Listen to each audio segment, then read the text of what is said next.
Pessoal, beleza? Hoje nós vamos fazer aqui mais um Gol Autovlog. Hoje para nós falarmos a respeito das manutenções que esse Gol G4 passou e sua mudança em seu comportamento dinâmico após essa manutenção que ele sofreu. Antes de mais nada, se você ainda não é inscrito aqui no canal, por favor se inscreva, que toda semana a gente sempre tenta trazer um vídeo novo aqui para o canal. Se você já é inscrito, participe da área comunidade, que lá nós sempre falamos a respeito dos carros que a gente vai testar, dos carros que a gente já testou e de curiosidades automotivas em geral. Se você está procurando um conteúdo específico de algum carro, conteúdo maior, como por exemplo o desse próprio Gol G4 do 308 que estava aparecendo agora ali no vídeo, verifique a área das playlists, que lá nós temos diversos carros que foram, que ainda são meus, no seu uso cotidiano. Então, depois de bastante tempo, precisei fazer uma manutenção no Gol. Esse Gol foi comprado com cerca de 53 mil quilômetros, hoje ele está com 60.500. Então andou cerca de 7.500 quilômetros em 3 para 4 anos, né? Inclusive essa foi a lateral que levou a porrada, essa parte daqui que vocês estão vendo, né? Embaixo do vidro traseiro. E o que acontece? Ele começou a estalar, como se tivesse um problema na homocinética, né? Pensei, a homocinética do carro, a gente vai ter que trocar essa homocinética, né? Aí levei ele no mecânico, um mecânico que lida com os Monzas, né? Porque como isso não é um carro que tenha grande tecnologia, não precisa de alguém que saiba lidar tanto com o carro. Levei ele lá. E na hora que eu cheguei, ele já disse: isso daí não é uma homocinética. Isso daí provavelmente são as bandejas e as buchas da suspensão. Não deu outra. Foram as bandejas e as buchas de suspensão. Ele teve que trocar as bandejas, né? Todas as buchas, coxins, batentes. Teve que trocar tudo isso. Um carro com 60 mil quilômetros. Que assim, vocês poderiam dizer: nossa, então o lugar que você anda é muito ruim. Só que aquele carrinho que vocês estão vendo ali, teoricamente frágil, o 308, ele anda nas mesmas condições que esse Gol, ou até piores do que esse Gol. E em termos de quilometragem, né, nesse tipo de condução, aquele Peugeot tem muito mais quilometragem em perfil negativo, perfil ruim, do que esse Gol daqui. Então não justificava que teoricamente esse carro tinha que ser muito mais resistente a isso, né? Afinal é o que nós escutamos, né? Outro dos mitos que foram quebrados durante essa manutenção é a da manutenção barata. O que acontece? Eu pensava que eu ia gastar tipo uns R$ 600 para fazer esse serviço, né? Eu gastei R$ 1.800. Eu fiquei de cara porque nós já tivemos o Palio Fire, nós já tivemos um Clio, né? Aqui em casa o Clio era meu. O Palio Fire andou 20 mil quilômetros em um ano, esse Gol está andando 7.500 quilômetros em 4 anos praticamente, né? Então, nada justificava esse valor de manutenção. Então, é um carro que tem uma manutenção cara. Até o óleo, para vocês terem uma noção, esse carro usa 5W40, o original dele. Eu fiz a troca do óleo dele, né? O Peugeot usa 5W30. O do Peugeot é mais barato do que o do Gol. Para fazer uma troca de óleo, só o óleo, no caso do Peugeot, você gasta cerca de 140 a 150 reais. Óleo bom, tá? Não é bosta, não. Para você trocar o óleo do Gol, você gasta em torno de 200 reais. É surreal. Isso que é um carro que custa 3 a 4 vezes menos do que aquele Peugeot. Então todos esses mitos da resistência, do que a manutenção é barata, para mim tem se esvaído com esse carro daí. Mas agora a gente vai fazer um meia-culpa aqui. O que acontece? Eu sempre fui muito crítico à dinâmica desse carro, sempre achei esse carro tenebroso de se conduzir, né, dinamicamente, porque, por exemplo, o Palio não é um carro performático, mas ele deixa isso muito claro que ele não é performático, que não é um carro de baita dinâmica, né? Se assim a gente pode dizer, né? O Palio sempre deixou isso claro, então a gente entende, é um carro macio, ponto, você não pode exigir muito dele. Esse carro não, esse carro tem uma suspensão mais firme, né? Então, teoricamente, ele tinha que fazer mais curva. E não, ele fazia muito menos curva do que o Palio e andava menos que o Palio e era muito pior em nível de conforto do que o Palio. É uma coisa curiosa, né? Agora que eu fiz esse serviço de suspensão, o carro melhorou realmente muito o comportamento dinâmico. Tá pouco pior do que um Palio, né? Mas pelo menos está dando segurança na hora que você entra, por exemplo, numa rodovia, você faz uma curva, fazer uma curva a 120 km por hora com esse carro, uma curva de raio longo, né? Era impossível. A não ser que você quisesse perder o controle do carro totalmente, porque o carro flutuava, o carro não curvava em hipótese alguma. Passados 80 km era uma temeridade. E agora não. O carro realmente ele parece mais firme. Ele está muito mais pesado de volante, curiosamente, porque eu não sei explicar o porquê, mas melhorou também muito o comportamento dinâmico do carro. Tá? Isso daí, para mim, é um fato absoluto. Né? Enfim, então melhorou a dinâmica, ficou bem mais aceitável de se conduzir, ficou mais pesado de volante, que não deveria, porque esse carro já é muito pesado. Esse carro só não é mais pesado do que a Kombi, né? Porque dos carros que eu já dirigi na vida, né? A Kombi era ainda mais pesada, mas tirando a Kombi, todos os outros carros eram mais leves. Eu não consigo nem entender por que esse carro é tão pesado. Por quê? A era desse carro, né, de plataforma, esse carro deriva da plataforma BX, que é uma plataforma evoluída em cima do Fusca, de 1979, né, do primeiro Gol. A plataforma AB9, que é essa plataforma daqui, ela nada mais é do que a plataforma BX, só que esticada, mais alongada, né, para receber esse formato de carroceria. Muito bem. Então era uma época que você não tinha direção hidráulica como uma coisa comum. Né? Os anos 70 era só carro de luxo aqui no Brasil que tinha esse tipo de coisa. Então não era para esse carro ser tão duro de direção. Ele é muito pesado e ele não usa pneus para ser pesado. Vocês terem uma noção, o Monza SL, que é esse que está aqui embaixo das capas, é muito mais leve. Muito mais leve, sem direção hidráulica, tá? É muito mais leve. O Clio que eu tive também era mais leve. Muito leve até. Quando você rodava com ele parado mesmo, era muito mais fácil de manobrar do que esse carro. E o Palio Fire também não tinha direção hidráulica, ele tinha direção, o início de curso era mais leve, aí depois ele ficava parecido com o que esse Gol está agora. Mas ainda assim esse carro definitivamente é o mais pesado de todos esses carros que eu citei, exceto a Kombi. Então não dá para entender por quê, porque ele não tem pneu gigante, ele não tem nada disso para ser tão pesado. Fico imaginando que não deve ser para manobrar, por exemplo, um Gol Trend, né? Gol G4 Trend, que tem aquelas rodas de aro 14, então vão pesar ainda mais o volante, quando não com direção hidráulica.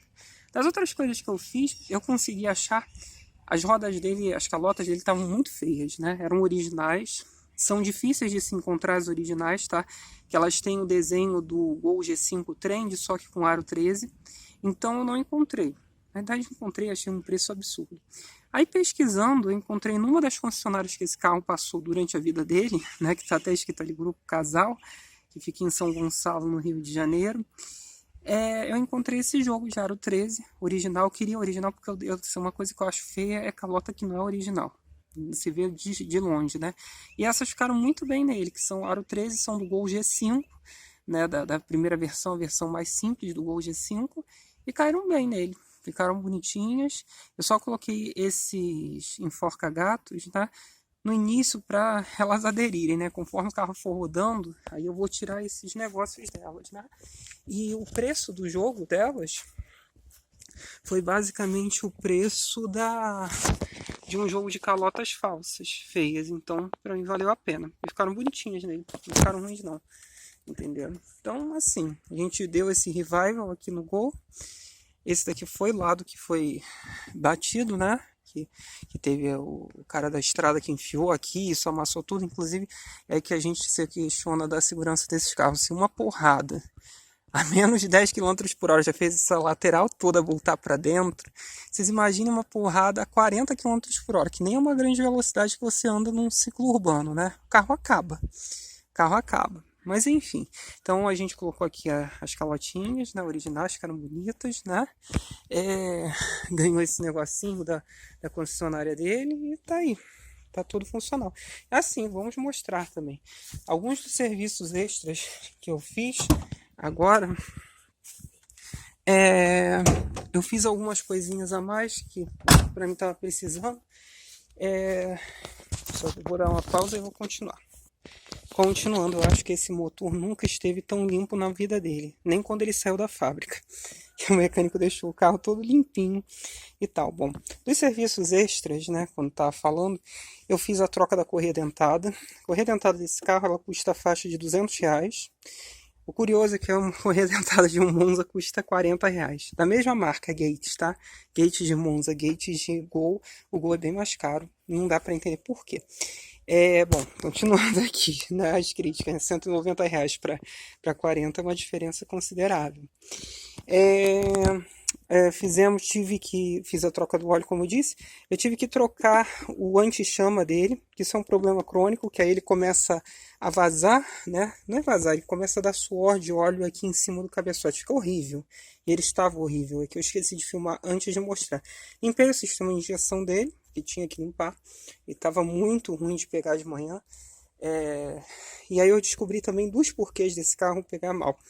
Esse carro, quando estava com 55 mil quilômetros, ele me deu um problema de bobina. Eu tive que trocar a bobina e os cabos de vela, né, além das velas. Isso daí deu em torno de uns R$ 600 na época, né, de manutenção. O que aconteceu? A bobina já estava toda rachada e estava dando perda de faísca, né? Estava perdendo faísca, perdendo corrente, né? E aí eu tive que trocar. Ela quebrou todinha. Isso em pouco mais de 2 anos e meio. Né? E o carro nem andou 5 mil quilômetros depois dessa troca. Então, assim, surreal. E essa bobina daqui, R$ 300. 300 para R$ 400, melhor dizendo. Atualmente 400. R$ 300 foi em 2018, né? Então, assim, muito caro. Peças que são bobas, perdoe falar disso. Eu sei que vai ter gente que vai ser fanboy que vai me xingar, que é a coisa que sempre acontece. Vou até travar os comentários desse vídeo, porque eu sei que eu vou ser xingado. É o padrão, né? Não pode falar mal de Gol. Aliás, a gente tem que ter uma autocrítica. Como eu disse, a dinâmica do carro melhorou. Ainda assim, não é a melhor dinâmica do mundo? Não é, mas melhorou muito quando comparado ao que ele estava anteriormente, né? Mas enfim, aí teve que trocar isso daqui também. O motor foi todo limpo, né? Todo arrumadinho, né?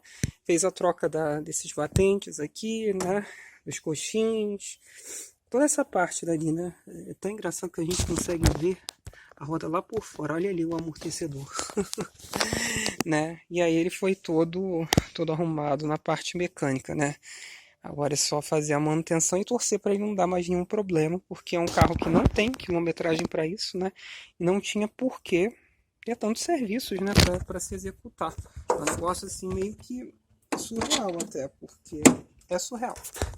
É surreal a manutenção desse carro. Aí é assim mesmo, tá? Vocês falarem, nossa, ele tacou de longe. O negócio não taquei não. É que se você não tacar dessa altura, ele não fecha. Entenderam? Então, assim, manutenção é cara. Surpreendentemente cara, porque eu esperava que fosse ser muito mais barato de se manter um Gol do que ele é. Se naquele carro dali eu me surpreendo por ser barato pro nível dele, nesse daqui eu me surpreendo por ser caro. Não é sendo fanboy, que se ele fosse caro eu ia dizer aqui, entenderam?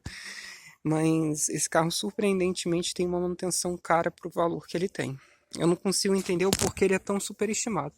Eu acho que a única grande vantagem do Gol em cima de outros carros da mesma categoria é porque é um carro absolutamente comum. Inclusive, enquanto o Gol G4 foi vendido, que é o caso desse carro, o Gol foi o carro mais vendido do Brasil. A partir do momento que o Gol G4 morreu, só ficou o Gol G5, o Gol G4, o Gol em si perdeu a liderança de vendas depois de 27 anos, né?